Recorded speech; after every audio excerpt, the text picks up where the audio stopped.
Le 18 décembre 1898, mon cher journal.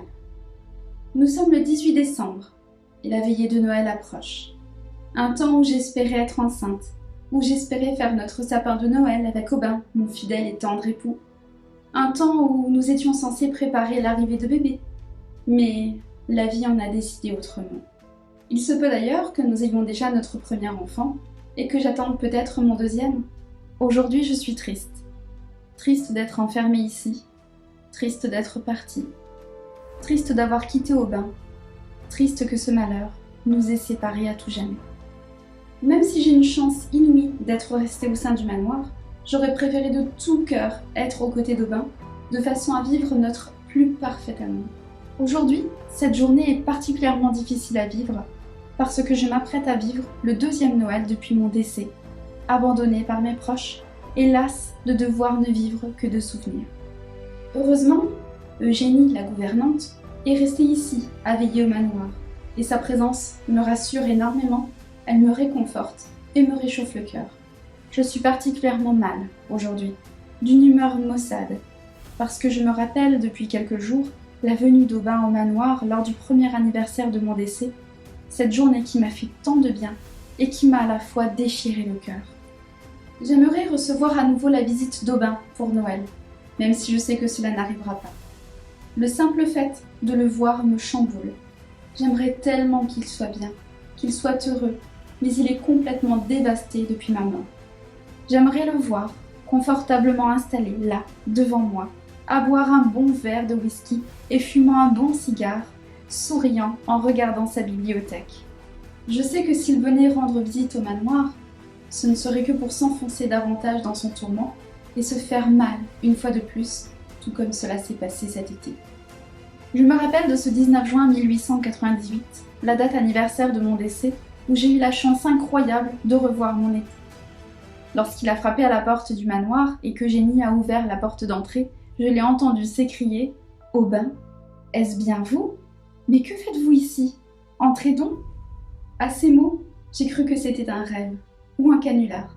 Je m'attendais à tout, sauf à ce que Aubin fasse son apparition entre ces murs. Je m'empresse d'observer du coin de l'escalier, en haut des marches, me cachant pour être sûre qu'il ne me voit pas, comme si un vivant pouvait voir un fantôme.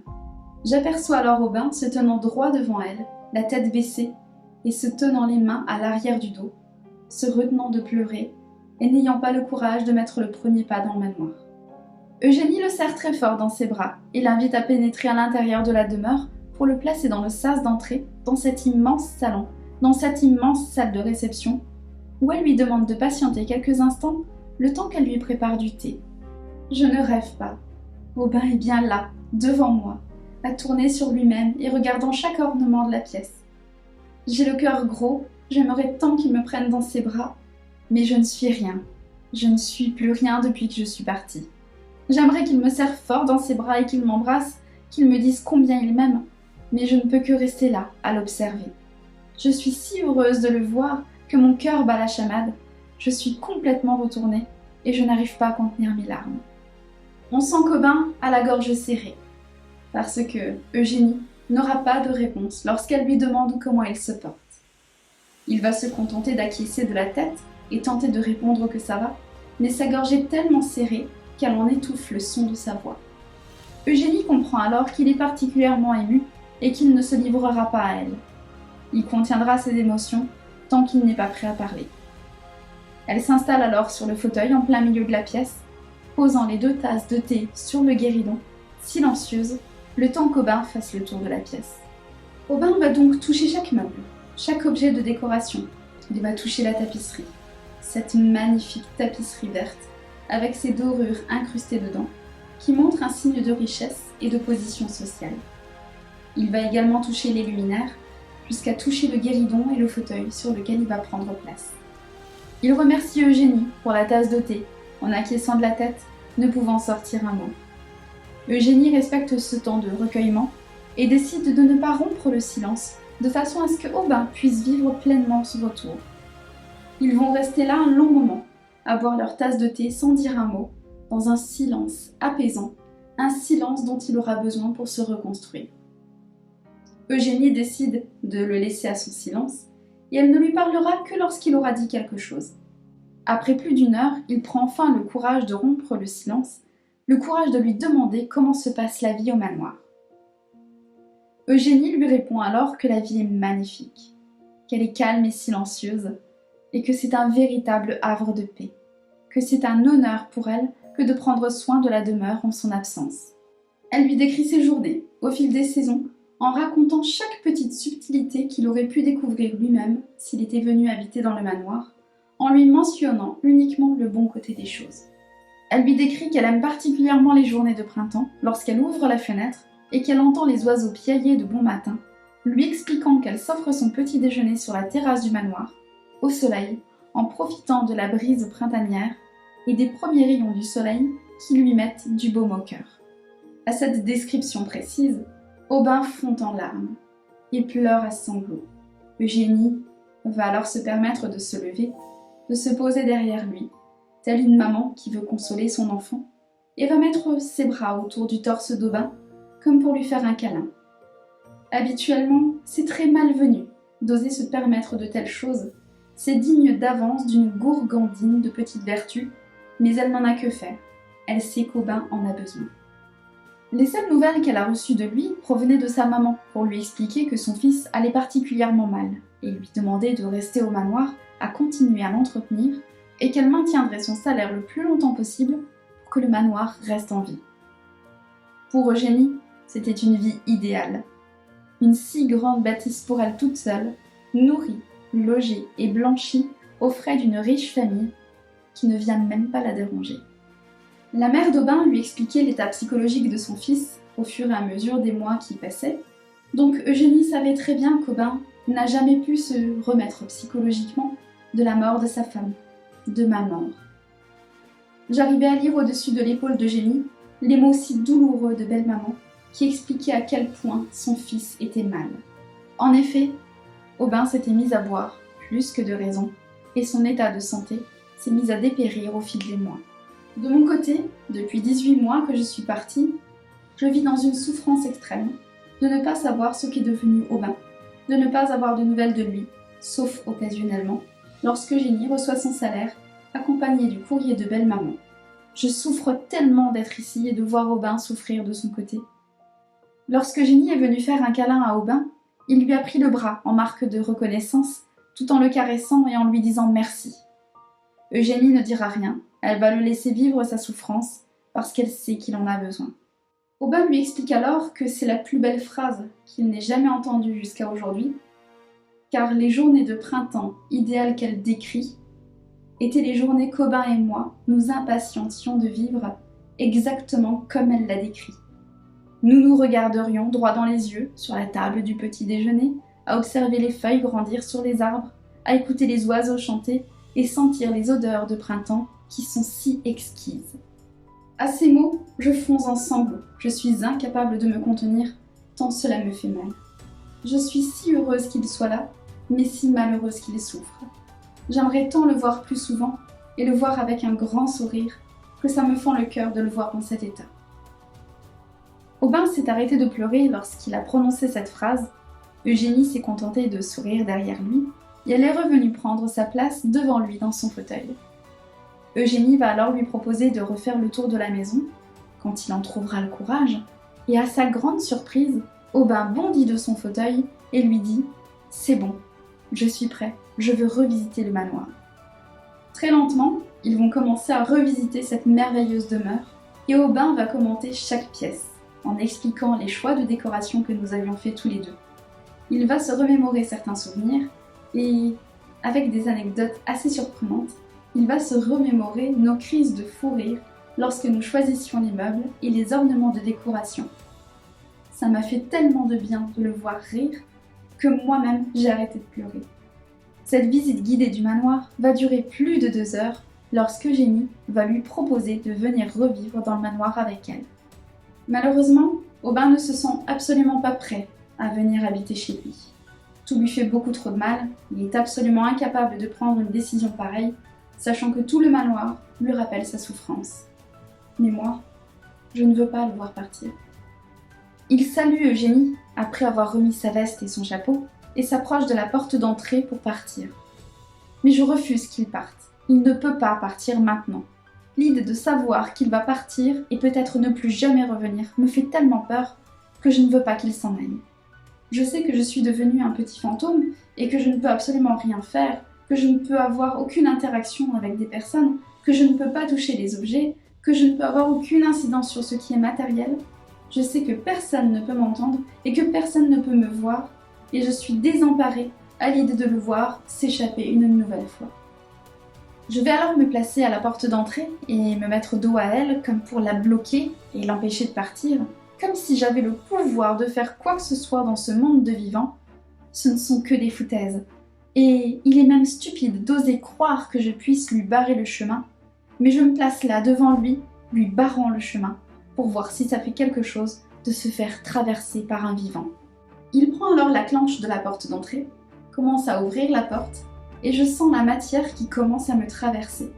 Je hurle de toutes mes forces pour crier ma douleur de le voir me quitter, lorsque je sens la porte qui vient à peine de s'entrouvrir rester comme bloquée.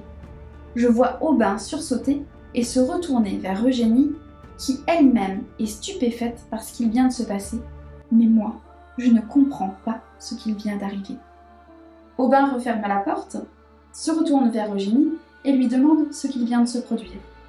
Eugénie lui explique qu'elle ne comprend rien, qu'elle a cru avoir entendu un cri de femme et lui a demandé pourquoi la porte semblait bloquée avant d'entendre ce cri. Et Aubin lui dit alors qu'il ne comprend pas non plus, la porte est restée bloquée, elle est restée coincée à peine ouverte de 5 cm, et c'est là qu'il a entendu ce cri. Je ne comprends pas moi-même de quoi il parle, étant donné que je ne peux pas me faire entendre et que je n'ai aucune incidence sur la matière, je ne comprends absolument pas ce qu'il vient de se passer. Tout comme eux, je tends l'oreille pour comprendre ce qu'il y a à cet instant présent, lorsque je vois Aubin et Eugénie refaire le tour du manoir à la recherche du cri qu'ils ont entendu. Je n'ose pas croire, ni même espérer, que le cri qu'ils venaient d'entendre était le mien. Mais quelque chose va me pousser à crier une nouvelle fois pour voir si c'est moi qu'ils ont entendu. Naïvement, je vais demander à Aubin qu'il ne parte pas et je vais lui crier de rester. Et l'impensable arrive. C'est bel et bien moi qu'ils ont entendu. Stupéfaite et heureuse de pouvoir enfin être en contact avec quelqu'un, je vais continuer à parler en demandant à Aubin de rester ici. Aubin croit devenir fou, regarde Eugénie et lui prend les mains en lui demandant « Eugénie, rassurez-moi, je ne suis pas fou. Avez-vous entendu ce que j'ai entendu ?» Eugénie s'assoit alors sur la marche de l'escalier sur laquelle elle se trouvait et lui dit « C'est incroyable, j'ai entendu la même chose que vous, monsieur de Rochebrune. » Aubin devient presque fou. Il veut me voir, il veut me découvrir, et il va crier mon prénom jusqu'à ce que je me manifeste une nouvelle fois. Je suis tellement heureuse d'avoir des contacts avec lui, tellement heureuse de pouvoir parler avec lui, que je m'empresse de lui répondre pour lui dire combien il me manque et combien je l'aime. Mais malheureusement, plus aucun son de ma part ne se fera entendre. Je vois Aubin courir partout à ma recherche, criant mon prénom, me suppliant de continuer à lui parler, mais malgré mes efforts, plus une seule fois, il n'arrivera à m'entendre. Mon euphorie du moment s'est transformée à nouveau en désespoir. Et Aubin, après avoir passé plus d'1 heure à tenter d'entrer en contact à nouveau avec moi, se rend bien compte que ce n'est plus possible. Et il va s'écrouler à nouveau sur le sol de la salle de réception, revivant sa peine le jour de mon décès, lorsqu'il s'est écroulé sur le sol une fois que les brancardiers m'ont sorti du manoir. Le voir revivre exactement la même douleur a été insoutenable pour moi. Le voir comme ça, au sol, en pleurant à sanglots et souffrant de mon départ, cette scène que je revis pour la 2e fois, spectatrice de cet effroyable instant, pourtant incapable de le soulager, m'a profondément chagrinée. Et là, Eugénie vient sur l'épaule d'Aubin, encore accroupie au sol, exactement comme sa maman l'a fait en juin 1897, va l'encourager à se lever et à quitter le manoir. Elle va donc demander au cocher de bien vouloir les emmener où il vit, c'est-à-dire chez Belle-Maman, et tous deux quittent le manoir dans les bras l'un de l'autre, et moi, je suis restée plantée devant la porte d'entrée du manoir, dans la salle de réception, pleurant toutes les larmes de mon corps. Je n'ai jamais pu revoir Aubin, je n'ai jamais réussi à le faire revenir, mais pourtant, depuis 6 mois, je parviens à discuter de temps en temps avec Eugénie, Et depuis, je cherche à comprendre pourquoi certaines fois on m'entend et pourquoi certaines fois je reste sous silence. La compagnie d'Eugénie me fait beaucoup de bien. Et parfois, c'est elle qui m'appelle. Et même si je n'arrive pas toujours à lui répondre, je sais qu'elle est là avec moi et qu'elle sait que je suis là. À chaque fois que j'ai suffisamment de force pour lui parler, j'essaye de lui demander de faire revenir au bain. Mais à chaque fois que j'ai cette requête, le signal qui se fait entre vivant et esprit se brouille subitement. Et je comprends que je ne peux pas faire cette requête. Je sais que c'est probablement pour que Ben puisse vivre son deuil en toute sérénité, et peut-être d'ailleurs qu'une défunte n'a tout simplement pas le droit d'entrer en contact avec son veuf. Je ne sais pas ce qui est possible et ce qui est impossible, mais je souffre encore plus de l'absence d'Aubin depuis qu'il est venu me rendre visite. Qu'il est dur d'être un fantôme, qu'il est dur de ne pouvoir entrer en interaction avec la personne que l'on aime le plus au monde, qu'il est dur de se concentrer pour pouvoir prononcer ne serait-ce qu'une seule phrase. Mais j'ai décidé de m'entraîner et m'entraîner encore, chaque jour de plus en plus fort, parce que je sens qu'il est possible d'entrer en connexion avec les vivants. Nous sommes le 18 décembre 1898 et je suis là, installée dans mon fauteuil de la salle de réception, observant Eugénie préparer le sapin de Noël, le décorant de quelques guirlandes et quelques pommes de pin, plaçant quelques bougies sur les branches pour préparer la veillée de Noël. Heureuse de marquer le temps des fêtes avec ce sapin à côté de la cheminée. Nous sommes là, mon cher journal, coincés, toi et moi, dans ce manoir, ne pouvant dire ni faire quoi que ce soit, à subir notre vie d'esprit, d'entité, ne pouvant rien faire d'autre, à part discuter toi et moi, toi, mon si cher confident. Bien à toi, Adélaïde.